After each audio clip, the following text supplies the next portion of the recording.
Ito na ang inaabangan mong usual tanong sa immigration dito sa Pilipinas, pa Japan, Singapore, Korea at iba pa, plus more tips na din para everybody happy because we deserve that dream vacation. Pero sa totoo lang, dapat wala naman talagang mga tanong kasi nasa e-travel mo na lahat ng information. May mga times na walang tanong sa akin, tatak na agad, lalo na sa Terminal 1 and Terminal 2. Sa Terminal 3, madalas talaga may tanong kahit pa isa-isa.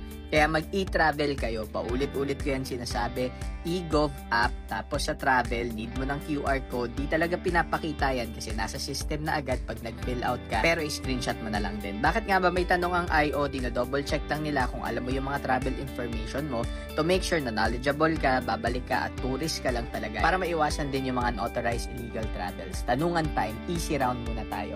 Ano ang purpose of travel mo? Vacation po. Isang tanong, isang sagot lang ha. Huwag yung ang sagot mo, birthday kasi ng anak ko, nagtatrabaho sa abroad, tapos alam niyang wish naming makapunta sa Disneyland, kaya kami pinadalhan ng pera. Huwag kayong ganyan sasagot dahil dadami lang ang tanong nila, matatanong ka pa, ano bang trabaho ng anak mo doon, gano'n na siya katagal doon at iba pa. Kailan ang balik mo? State your date of return. Minsan hinahanap ang return ticket. Saan ka daw magsistay? State your hotel. Ready your hotel booking confirmation. Huwag ilalabas muna mga papeles at printouts. Madalas na nakikita akong maraming natatanong pag nakalabas na agad ang mga papers. Animoy job interview yung gagawin. Kung makikistay ka, state the address and baka magtanong about sa pagsistayan mo. State the relationship. Pagawa ng letter saying na invited ka to stay with, address, full name niya, pati copy na rin ng ID niya para shut up na si IO. Anong work mo daw dito? Nasa advertising ako, creatives. Ikaw, kung ano mang work mo, sabihin mo. COE and company ID, ihanda mo. Ako, freelance ako, so may copy lang ako sa phone ng COR ko at yung OR din.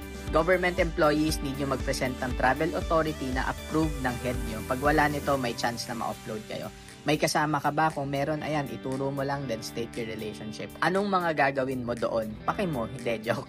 Lapagan mo ng itinerary, kahit hindi final, pakitaan mo pa ng mga confirmed booking sa Universal, Disneyland. Ako may naka-ready talaga akong binubook ko sa Klook, kahit isa lang, para pag nagkandaguluhan na, aba, suntukan tayo ng voucher dito. May discount code pa yan sa Klook. Next round, ito, mga weird questions na to na naririnig ko or natanong na daw sa iba. Rare cases na to, huwag naman kayong kabahan. May bank statement ka ba? Check nila kung may pera ka pang travel, sampulan mo, lapagan mo pa ng credit card. May mga kamag-anak ka ba doon? Feeling nila na magtatrabaho ka na doon. So, sumagot ka lang ng oo or wala, patunayan mo lang na babalik ka. If may new passport ka, dalhin mo ang old passport. Na-encounter ko na nung super bago, hinanap sa akin yan. Buti na lang dinala ko. Naghahanap ba sila ng show money? Never ko pa na-experience. Na-try ko na mag-abroad na walang laman yung wallet ko kahit peso dahil doon naman ako mag-withdraw. If traveling with family, minsan sabay kayo sa IO, minsan hindi. Pag bata, syempre sasamahan mo na yan. At pag senior, may senior lane naman. Ano pa ba?